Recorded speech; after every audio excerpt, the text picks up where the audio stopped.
Traslasyon 2026. Pista ng Nazareno. The RMN Network News Special Coverage.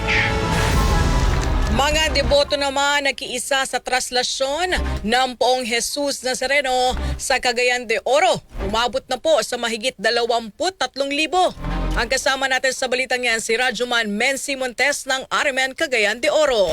RMN Live Report! Umabot sa mahigit 23,000 deboto ang nakilahok sa idinaos na traslasyon ng Poong Itim na Nazareno sa lungsod ng Cagayan de Oro ngayong araw. Ayon kay Nick Habagat, ang Department Manager ng City Disaster Risk Reduction and Management Department o CDRRMD, naging mapayapa sa pangkalahatan ang aktibidad at walang naitalang malaking insidente na kinakailangan nilang respondihan. Dagdag pa ni Habagat, mananatili silang nakamonitor sa buong araw para sa pagpatuloy ng selebrasyon ng kapistahan ng Poong Nazareno. Samantala, naging pabor naman para sa mga deboto ang deklarasyon ng holiday ngayong araw sa lungsod at sa buong lalawigan ng Misamis Oriental, kasabay sa pagdiriwang ng Cuyamis Festival na babatid na mas mataas ang bilang ng mga nakilahok ngayon kumpara sa 15,000 deboto na naitala sa traslasyon noong nakaraang taon. Mula rito sa IFM at DXCC RMN Cagayan de Oro, Rajuman Menzi Montes, Tatak RMN! RMN Network News!